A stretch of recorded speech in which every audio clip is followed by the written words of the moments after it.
छोटी सी थी जनाबाई, अपने माता पिता के साथ आषाढ़ी एकादशी के दिन आई यहाँ पर, जिस दिन सबसे ज्यादा भीड़ होती है पंढरपुर, और पहले से ही सोच करके आई थी कि मुझे वापस घर नहीं आना। पंढरपुर में जब आई तो यहाँ पर वारियां आई हुई थी, सब नाच रहे हैं, गा रहे हैं, विठल विठल विठला माझा पांडुरंग विठला।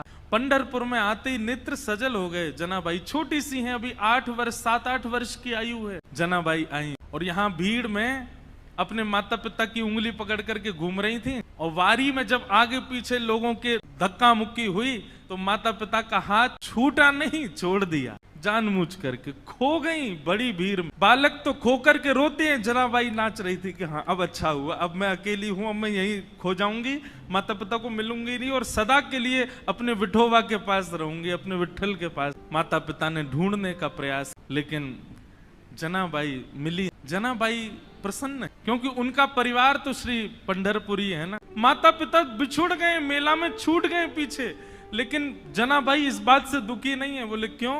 बोले मेरे माता पिता तो विठल रखुमाई है, मेरी बहन तो चंद्रभागा है, ये सब संत महापुरुष जो उछल उछल करके राम कृष्ण हरि कीर्तन कर रहे हैं, ये सब मेरे भाई बंधु हैं, यही मेरा परिवार है, मैं अब इन्हीं के बीच में रहूंगी। जनाबाई बताओ, बिछुड़ने पर प्रसन्न हो रहे, खो गई है मेले में, चंद्रभागा नदी के तट पर बैठी। लेकिन 1 दिन 2 दिन 3 दिन 4 दिन बीत गए, बहुत भीड़ होने के कारण जनाबाई को ठाकुर जी का दर्शन नहीं। चंद्रभागा के तट पर जाकर के बैठी और जाकर के अपने हृदय पर हाथ रख के कह रही, अरे मेरे बिठोवा, अरे मेरे बिठू राय, कब मिलोगे? तुम्हारे लिए सब छोड़ करके आ गई मैं।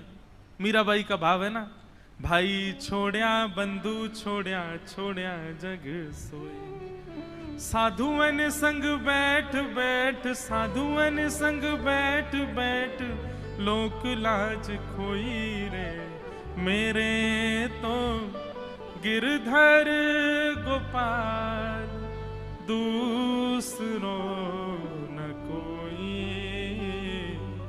दूसरो न कोई।